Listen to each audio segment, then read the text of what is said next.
আমি আমার জীবনে অসংখ্য পুরস্কার পেয়েছি, ন্যাশনাল অ্যাওয়ার্ড থেকে শুরু করে।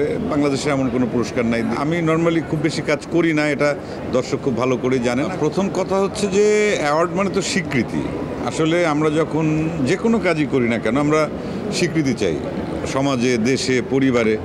এবং স্বীকৃতিগুলো যখন আমরা পাই তখন সেই কাজের প্রতি আমাদের একটা আলাদা আগ্রহ বাড়ে, মানে কাজের প্রতি কি বলবো, যে ডেডিকেশনটা বাড়ে, যে আমার এটা এখন দায়বদ্ধতা। যেমন আমি আমার জীবনে অসংখ্য পুরস্কার পেয়েছি, ন্যাশনাল অ্যাওয়ার্ড থেকে শুরু করে। বাংলাদেশে এমন কোনো পুরস্কার নাই, দেশে বা দেশের বাইরেও অনেক পুরস্কার পেয়েছি। এখন এই পুরস্কারই যে সব, তাও আবার না। সবচেয়ে বড় পুরস্কার মানুষের ভালোবাসা। কিন্তু আবার তাৎক্ষণিকভাবে জাগতিক হিসাবে যদি বলা যায় যে একটা পুরস্কার যখন হাতে পেয়েছি, বা এখনও কেউ যখন কোনো একটা কাজের জন্য স্বীকৃতি দেয়, তখন কিন্তু মনে হয় যে না, আমার এখনও কাজ করতে হবে। কাজের প্রতি দর্শকের সেই চাওয়া আছে, আগ্রহ আছে। আমার দায়িত্ব হচ্ছে সেটি পালন করা এবং দর্শকের মনোরঞ্জনের জন্য ভালো কাজ করা, সেটা দেশের জনগণ, দেশের মানুষ, সাধারণ মানুষ বা সমাজ বা পরিবার, সবার জন্য।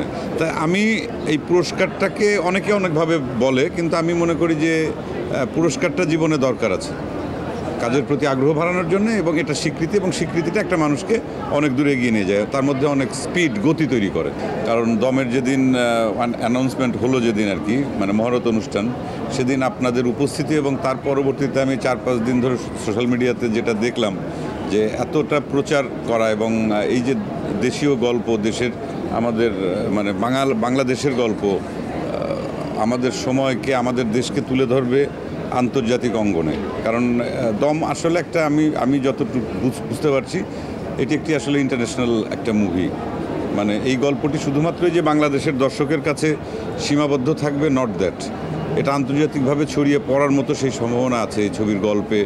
বা আমরা যাচ্ছি কতটা কষ্ট করে, কতটা ঠিকঠাক মতো কাজটা করতে পারি, যদি আমরা সাকসেসফুলি করতে পারি, আমার মনে হয় যে আন্তর্জাতিকভাবে স্বীকৃত একটি কাজ হবে বাংলাদেশের দম। তা সেই জায়গা থেকে আপনাদের নিশ্চয়ই সাপোর্ট তো সবসময় ছিল, বা ভবিষ্যতে আপনারা করবেন।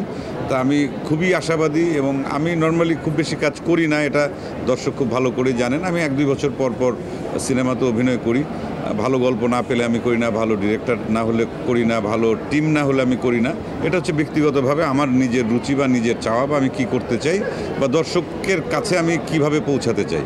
তো সেই জায়গা থেকে আমি আপনাদের মাধ্যমে দর্শকদেরকে বলতে চাই যে দম একটি ভালো সিনেমা হবে। আমরা সেটার পেছনে এখন সবাই পরিশ্রম করছি, এবং এটা যদি সাকসেসফুলি আমরা শেষ করতে পারি, তাহলে তখন আপনারা সিনেমা হলে সেই ছবিটি দেখবেন, আপনাদের ভালো লাগবে, এবং আপনারা আশাভঙ্গ হবেন না, এটুকু কথা দিতে পারি। দর্শকের এটা মনেই হতে পারে যে কে জিতবে, কে হারবে, কে ভালো করবে, কে খারাপ করবে। আসলে ব্যাপারটা হচ্ছে যে একটা সিনেমাতে অনেকগুলো চরিত্র থাকে, প্রত্যেকটা চরিত্রের গুরুত্ব আসলে আলাদা, এবং চরিত্রগুলোও আলাদা, এবং একটা চরিত্রের জন্য একজন অভিনেতা বা অভিনেত্রীকে কাস্টিং করা হয়।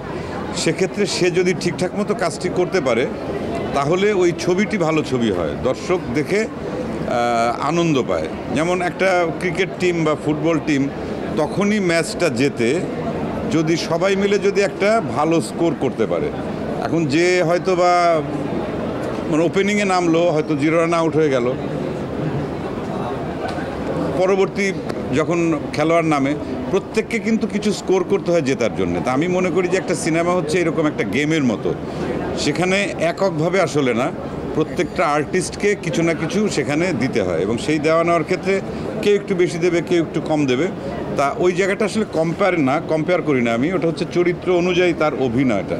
তা নিশোর যে ধরনের চরিত্র, আমার চরিত্রটি আলাদা। এখানে দুইটি চরিত্রের পরিপূরক, একটি ছাড়া আরেকটি কিন্তু হবে না। মানে একটা চরিত্র আরেকটি চরিত্রকে সাপোর্ট করছে। তো এইরকম প্রত্যেকটা চরিত্র নিয়েই হচ্ছে আমাদের টোটাল গল্পটা। দেশে দেশে সবার সাথে দ্য নিউজ।